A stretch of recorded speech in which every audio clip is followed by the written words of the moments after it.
Bismillahirrohmanirrohim. Assalamualaikum warahmatullahi wabarakatuh. Sebelumnya izin memperkenalkan diri. Nama saya Fadia Sinta Sanabila Ramadika dengan NIM 2106973 dari kelas 1D Prodi PGSD. Di sini saya akan menjelaskan materi apa saja yang telah saya dapatkan ketika pembelajaran psikologi pendidikan dan bimbingan. Nah, tugas ini dilakukan untuk memenuhi salah satu nilai UTS saya. Yang pertama yaitu ada definisi. Definisinya, ilmu yang mempelajari sikap, perilaku, kejiwaan seorang anak. Lalu, teori-teori dalam pendekatan psikologi seperti pendekatan perilaku, pendekatan psikodinamika, pendekatan humanistik, pendekatan kognitif, pendekatan sosial, pendekatan biologi. Lalu ada aspek-aspek pengembangan anak, nilai seperti nilai agama dan moral, fisik motorik, kognitif, bahasa sosial emosional, dan seni. Lalu ada tugas pengembangan anak, terus ada juga ragam pendekatan.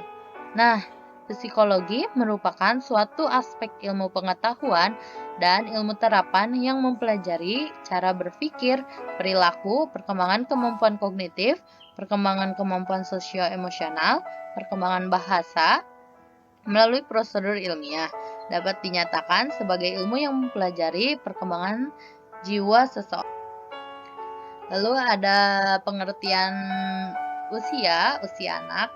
Nah, usia anak itu berawal dari 3 sampai 6 tahun dan 6 sampai sekitar 13 tahun. Jika lebih, itu sudah bukan dinamakan lagi dengan anak-anak.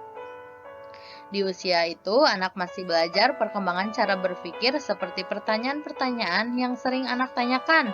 Jika anak tidak pernah bertanya, maka sebagai orang tua atau guru harus mendorong anak untuk pintar bertanya. Nah, pertanyaan itu akan muncul seperti perbedaan antara apel merah dengan apel yang warna hijau. Apel merah anak sudah sering tahu, yaitu apel yang manis.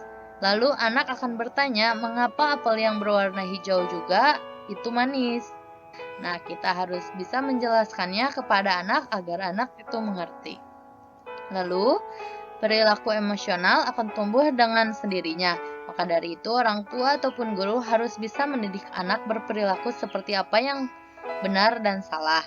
Lalu emosionalnya juga harus diajarkan agar anak lebih sabar lagi. Lalu selanjutnya ada belajar, yaitu aktivitas yang dilakukan oleh manusia dalam berinteraksi dengan lingkungannya mengakibatkan perubahan perilaku seperti perubahan sikap, pengetahuan, dan keterampilan. Pengembangan merupakan proses interaksi antara peserta didik dengan pendidik, dan sumber belajar pada suatu lingkungan belajarnya, dan sebagainya. Lalu ada juga yaitu pendekatan belajar ialah suatu ide, prinsip, dan pola pikir seseorang. Pendekatan belajar ialah suatu ide, prinsip, dan pola pikir seorang pendidik atau guru terhadap aktivitas pembelajaran di dalam lingkungan belajar yang ideal sesuai yang diharapkan pendidik atau guru tersebut. Nah, kesimpulan dan cara menerapkannya membuat metode pembelajaran yang nyaman di dalam kelas, seperti memanfaatkan fasilitas yang tersedia, berinteraksi dengan siswa secara tepat, mengajarkan bagaimana berperilaku yang benar, sopan, dan baik, tidak membentak anak atau melakukan kekerasan ketika anak salah. Jika bisa, memberi hukuman secara minta maaf, atau bisa dengan hukuman membersihkan kaca. Namun, jika anak sudah kelewat batasnya, maka panggillah orang tuanya dan diskusikan bagaimana cara menghukum anaknya. Jika orang tua sudah setuju, maka tidak ada pihak yang merasa diberatkan. Lalu, memiliki sifat sabar ketika anak susah dijelaskan.